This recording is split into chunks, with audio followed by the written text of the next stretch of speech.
ಮೇದುದೊಡ್ಡಿ ಹನುಮಂತು ಅಂತ ನಮ್ಮ ಗ್ರಾಮ ಪಂಚಾಯತಿ ವ್ಯಾಪ್ತಿಯ ಕಾಡಿನಂಚಿನಲ್ಲಿರುವಂಥ ಮೇದುದೊಡ್ಡಿನಲ್ಲಿ ವಿದ್ಯಾಭ್ಯಾಸ ಕಲಿತು ಡಿಗ್ರಿ ಪಾಸ್ ಮಾಡಿದ್ದಾರೆ. ಮತ್ತು ಇವರಿಗೆ ಸಾಹಿತ್ಯದಲ್ಲಿ ಆಸಕ್ತಿ ಇದ್ದು ಈಗಾಗಲೇ 3 ಪುಸ್ತಕ ಪ್ರಕಟಣೆ ಮಾಡಿದ್ದಾರೆ. ಅದನ್ನು ನಾನು ನೋಡಿದ್ದೀನಿ.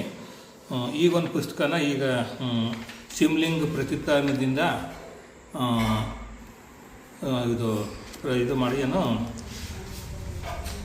ಪ್ರಕಟಿಸಿ ಅವರಿಗೆ ಸನ್ಮಾನ ಮಾಡಿದ್ದಾರೆ. ಅವರ ಇದರಿಂದ ಇದನ್ನು ನನಗೆ ಹೇಳೋಕ್ಕೆ ಬಂದಿದ್ರು ಇವರು. ನಾನು ನೋಡಿದ್ರೆ ಭಾಳ ಸಂತೋಷ ಆಯಿತು. ಅದ್ರ ಬಗ್ಗೆ ಅವರು ಬರೆದಿರುವಂಥ ಒಂದು ಕವನ ಓದ್ತೀನಿ. ಅದು ಶೀರ್ಷಿಕೆ ನೆಲದಲ್ಲಿ ನಕ್ಷತ್ರಗಳಿವೆ.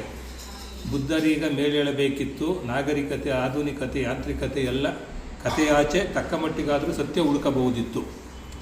ಬಸವ ಈಗ ಇರಬೇಕಿತ್ತು, ನಾಗರಿಕತೆಯ ದಸೆ ಏರದೆ, ಆಧುನಿಕತೆ ಅತಿಮಾಗದೆ, ಯಾಂತ್ರಿಕತೆಯೊಳಗೆ ಯಂತ್ರವಾಗದೆ, ಒಳಗಣ ಗದ್ದಲವ ಸ್ವಲ್ಪ ಮಟ್ಟಿಗಾದರೂ ಕಡಿಮೆ ಮಾಡಬಹುದಿತ್ತು. ವಿವೇಕರಿಗೆ ಬರಬೇಕಿತ್ತು, ವಿಚಾರಧಾರೆ ಹೇಳಬೇಕಿತ್ತು, ಮತ್ತೊಮ್ಮೆ ಭರತ ಕಂಡವ ವಿಶ್ವದೆಲ್ಲೆಡೆ ಎತ್ತಿ ಇಳಿಯಬಹುದಿತ್ತು.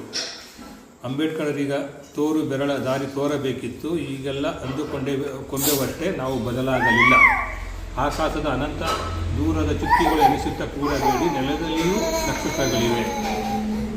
ಈ ಥರ ಸಾಕಷ್ಟು ಅರ್ಥಗರ್ಭಿತವಾದ ಸಾರಾಂಶ ಇರುವಂಥ ಕವಿತೆಗಳನ್ನು ಓದಿದಾಗ ಇದರಲ್ಲಿ ಸಾಕಷ್ಟು ತತ್ವಗಳು, ಸಿದ್ಧಾಂತಗಳು, ನಾವು ಬದುಕಬೇಕಾದ ರೀತಿಗಳ ಬಗ್ಗೆ ಸಾಕಷ್ಟು ತಿಳ್ಕೊಂಡು ಬರೆದಿದ್ದಾರೆ. ಇನ್ನು ಮುಂದೆ ಕಥಾ ಸಂಕಲನ ಮಾಡಬೇಕು ಅಂದ್ಕೊಂಡಿದ್ದಾರೆ.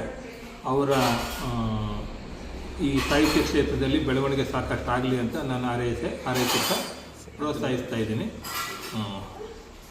ಮುಂದೆ ಭಾಳ ಅಭಿವೃದ್ಧಿ ಹೊಂದಲಿ ಅಂತ ಹೇಳ್ತಾ ಇದ್ದೀನಿ.